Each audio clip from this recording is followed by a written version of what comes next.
Hello investors, आप सभी का रिसर्च बाय ऋत्विक चैनल में स्वागत है। इस चैनल पे हम डिस्कस करेंगे स्टॉक मार्केट परफॉर्मेंस और स्टॉक मार्केट में लिस्टेड कंपनी के अपडेटेड न्यूज़ के बारे में, जिसमें कंपनी के नए decision, financial result, profit and loss और क्या रीजन है जिसकी वजह से कंपनी ने इस तरह के नंबर और न्यूज़ को पब्लिश किया है।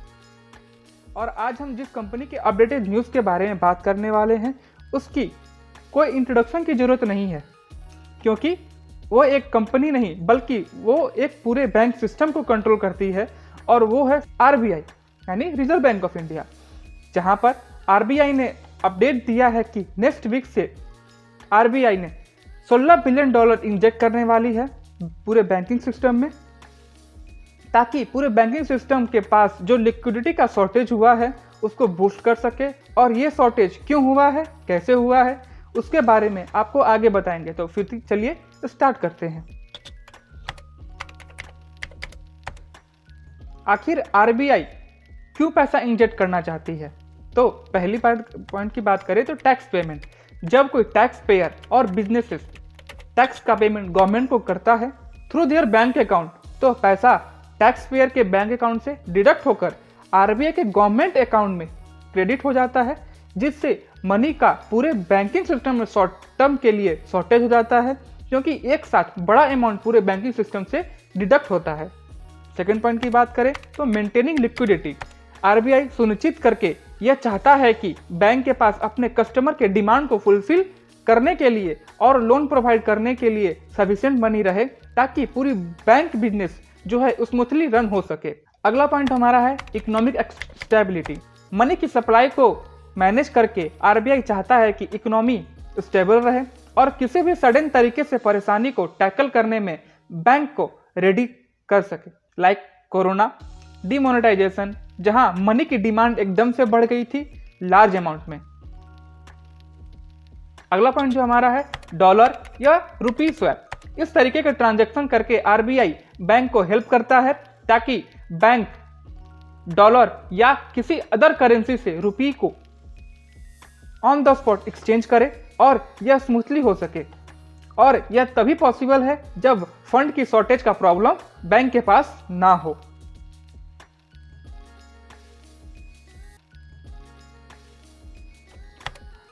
हमारा जो अगला पॉइंट है कि आरबीआई मनी को इंजेक्ट कैसे करे।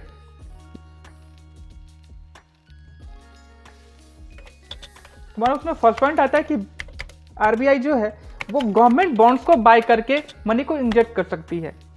अगर देखा जाए तो फर्स्टली आरबीआई बैंक के थ्रू गवर्नमेंट बॉन्ड्स को बाय करेगी, और ये उसी तरह है जैसे गवर्नमेंट से आईओयू को बाय करती है फ्रॉम डायरेक्टली।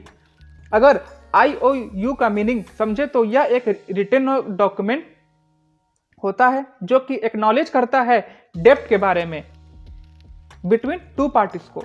जब आरबीआई इन बॉन्ड्स को बाय करती है तो बैंक को रिटर्न में आरबीआई बैंक को प्राइस का पेमेंट करती है, जिससे बैंक को हेल्प होता है for doing their businesses after increase in their account balance which is earn through selling bonds.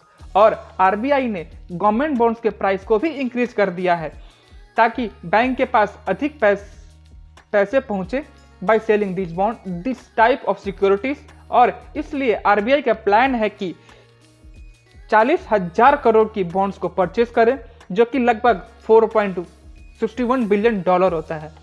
और इस एक्शन को आरबीआई ने एंड ऑफ फाइनेंशियल ईयर को कंटिन्यू करने का एक्सपेक्ट भी कर रही है, ताकि अगर हो सके तो अपने परचेस पावर को भी बढ़ाकर 1 ट्रिलियन तक कर सके।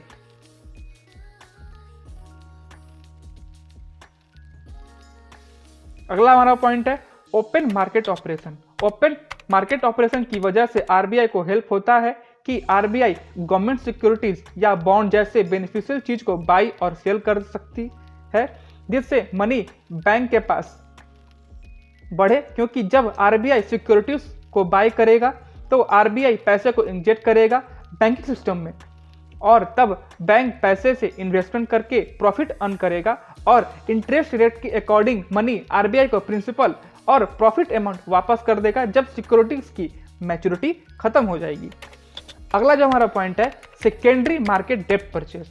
आरबीआई उन सेकेंडरी मार्केट को भी लोन प्रोवाइड कर रहा है जहां पहले की सिक्योरिटीज बॉन्ड को एज अ कोलेक्ट्रल रखकर ट्रेडिंग होता है, जिससे मनी मार्केट में पहुंचेगा और फिर वहीं मनी सर्कुलेट होगा और लोन होल्डर को यह फायदा होगा कि कम इंटरेस्ट में लोन मिल गया और आरबीआई को प्रॉफिट होगा कि मनी मार्केट में इंजेक्ट हो गया।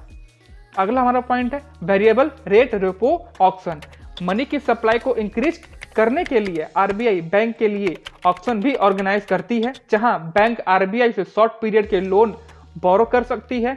इन return they have to give securities यानी government securities as a collateral, और इस लोन के बदले में कितना इंटरेस्ट रिटर्न करना है आरबीआई को वो भी आरबीआई ऑक्शन प्रोसेस के दौरान ही डिसाइड करती है। यूजुअली इस तरह के लोन बैंक को सिर्फ एक रात या शॉर्ट पीरियड के लिए चाहिए होता है, जिससे उनको सिक्योरिटीज को कोलेट्रल रखने में भी कोई प्रॉब्लम नहीं होती और इंटरेस्ट को रिटर्न करने में भी कोई दिक्कत नहीं होती। अगला हमारा पॉइंट है daily overnight repos. RBI bank को रेपो रेट या डेली ओवरनाइट रेपोज के अकॉर्डिंग भी फंड को प्रोवाइड करती है और सिस्टम के रिक्वायरमेंट के अकॉर्डिंग जितनी जरूरत है उसके हिसाब से अमाउंट को एडजस्ट भी कर देती है। मान लीजिए अगर 100 रुपये बैंक आरबीआई से बोरो करती है बट बैंक का 60 में ही काम हो जाता है, तो आरबीआई बैंक से बोलेगी कि आप सिर्फ प्रिंसिपल अमाउंट जो कि 60 है और रेट के according interest they.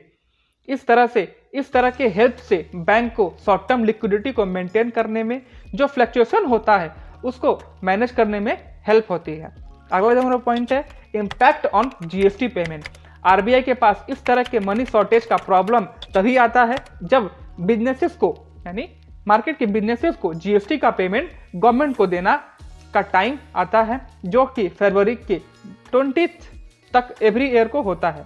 Because business को जीएसटी का पेमेंट बैंक अकाउंट से इन एंड आउट होता है और इस बिजनेस से गवर्नमेंट को लगभग 1.6 लाख यानी 1.60 लाख करोड़ से लेकर 2 लाख करोड़ का ट्रांजैक्शन फ्रॉम बैंकिंग सिस्टम से होता है। तो इस तरह हमने जाना कि इस तरीके से सॉल्यूशन आरबीआई को प्रोवाइड करना पड़ता है ताकि बैंक के पास सफिशिएंट फंड अवेलेबल हो, जिससे बैंक बिजनेस स्मूथली रन कर सके। अगर आपको ये न्यूज़ अच्छी और इंफॉर्मेटिव लगी हो तो आप हमारे चैनल को लाइक, शेयर एंड सब्सक्राइब करें, जिससे आपको इसी तरह के इंफॉर्मेटिव अपडेट्स मिले, जिससे डिसीजन लेना इजी हो।